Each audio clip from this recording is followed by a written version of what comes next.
So we are on your computer, your mobile device. Just head on over to SuperTalk TV. Now, you might remember the great headline back in July of a K-9 unit from the Mississippi Department of Wildlife, Fisheries, and Parks. They helped locate 3 missing children in Monroe County. That is definitely a good thing. And joining us today is Corporal Bradley Starling. And K-9 Charlie, Bradley, I'm going to assume Charlie's with you. Is he? Yes, ma'am. Yes, I told Rhino, I said, I hope we get a bark or something out of out of Charlie today, because he's really the star of this, no offense, in this sort of great effort. But Bradley, did this start like any good Dateline episode? Did this day start like any other on July the 25th? Well, the call kind of started as a little bit of a surprise.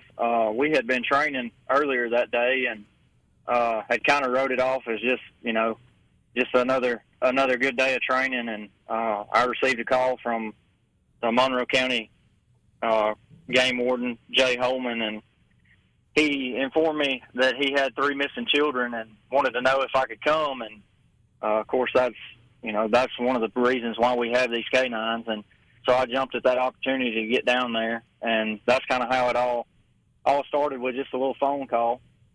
So if it happens in the woods, is that kind of y'all's jurisdiction of coming out and sort of helping? Because you guys know our forestry better than anybody, or is there another reason why the Department of Wildlife and Fisheries is kind of best suited for finding missing people or finding missing children? Well, in the woods is really our specialty, because we do spend a lot of time there. We do a lot of training, land navigation and tracking training. So we have those capabilities, and we're good at those things. So that is something that we usually get called out for, a missing person or a fugitive in the woods or something like that. We would usually get called out on that type of thing. So it wasn't out of the normal at all. So what happened next? So I guess this was around like 2 o'clock in the afternoon. You and Charlie, are you the only K-9 unit that comes out, or did others join you? Well, we have 4 K-9s, but we're pretty spread apart. So I was the closest one. Monroe County's, depending on where you're at, I'm anywhere within an hour usually of that. So, that's why I responded, is because I was the closest one. But we had other K-9s on standby in case the search was prolonged or Charlie needed a break, because they can track a long way during the wintertime, but during the summer months, it's a little bit. You have to think about them getting wore out and getting hot, and heat stroke's a big thing to worry about. So we had other K-9s on standby as well. So you show up, and I hear, and sort of help us through the scene. I mean, there was obviously other people out looking for. I think I read on one account there may have been 100 first responders, lots of volunteers that were kind of already out there trying to find these kids. It's not like they just waited for the K-9 unit to show up, and that's not funny. But they were out there actively trying to find, and then Charlie comes to the day. So how long did it take Charlie to find the children? Well, it took him about 15 to 20 minutes, and there was a large number of people there, volunteers, other first responders, and I have to really tip my hat to the 2 guys that got there first from our department. They kind of shut down the yard because it's very easy on these search and rescue missions to get a track that has been altered by other people, because you can imagine. The number one priority in that type of situation is to go out there and find those kids as fast as possible. So if you have other people there on scene, they're going to want to go ahead and get out there and do that type of thing and try to find tracks and all that. So the two officers from our department really they set Charlie up for success in how they handled the scene. And we arrived and there was vehicles everywhere, and our 2 guys were standing in the driveway, not letting anybody get in the yard so that Charlie could have an unaltered track. And I got him ready, let him do his thing before you put him on the track. You have to let him use the bathroom and all that kind of stuff. So we did that for just a second, and then someone there at the property brought a shirt out, and he smelled of it, and I let him play with it for just a second, and we went in the backyard. And I told him to find them, and he started tracking right there at the corner of their house and pulled us into the tree line. What was it like, Bradley, when you recognized that you had found the missing children? And did you find all 3 together, or was it one and then the other and the other? Because sometimes they can spread apart if they get lost in woods.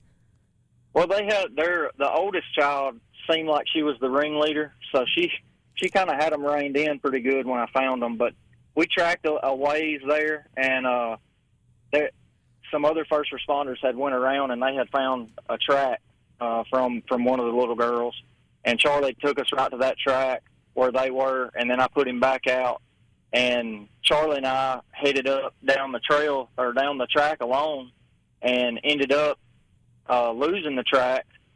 So anytime you're in the woods, everyone gives off an odor, and a lot of times that odor will carry through the wind. So I thought if I could get him to the top of the hill, I might could get him to get that wind smell and smell that odor coming downwind from him. And he did. I got him right to the top of the hill, and he started putting his nose up in the air, and he started pulling really hard. So I knew that we might have a stronger odor there. And when he started pulling me hard, I thought I heard him talk. And then I definitely knew I heard them talk, so we ran, and they had a cat with them and a bunch of kittens, and they knew they were lost, and they were happy to see us. The oldest little girl, she screamed, "Hey, we're lost!" And I said, "Well, not anymore. We found y'all, and we're gonna get y'all home." And they didn't really know what to think, I don't think, but I was so excited. It was. I don't even know how to explain it. I was shaking, got so excited, and because that's the first big find that we've had that hasn't been hunting related or something like that. So I know Charlie got excited because I was excited, and those little girls were just relieved to be found. But they had figured out something because they had made it to a full-weather trail, and they were walking that full-weather trail. They would have came out somewhere, but they were turned around pretty bad in there.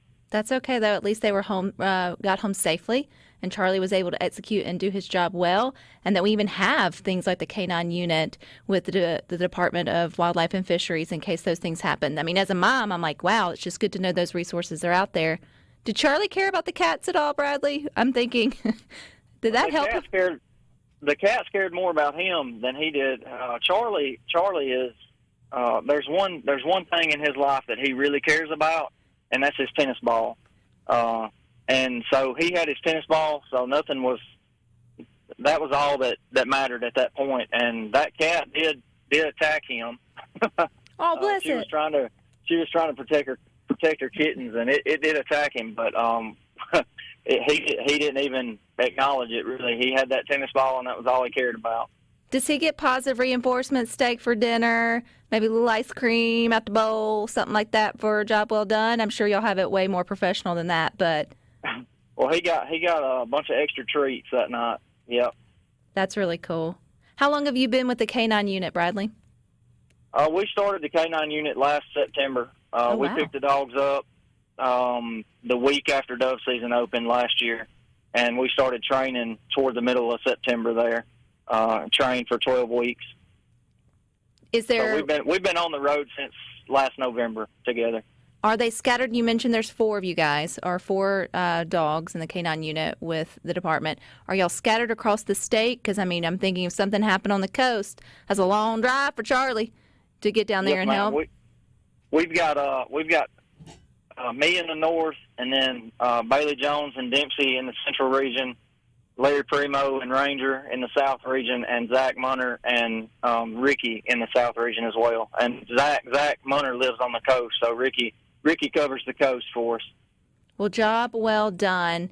Can you tell him to bark on command? I want to hear Charlie. He doesn't bark much. He's pretty quiet. Unless you get him amped up over his tennis ball, he won't really bark. That's okay. Most of the time when we're riding around, he's asleep. He's a professional. Will you give him a high five and a hug from us here at Good Things, because we're super proud of them, as well as you, Bradley. Job well done. Instincts kicked in. Your training kicked in. You got those babies home safely, the kitten ones and the human ones. So congratulations. What a great story. Thank you. All righty, you guys stick with this. We got more Good Things for you coming up next.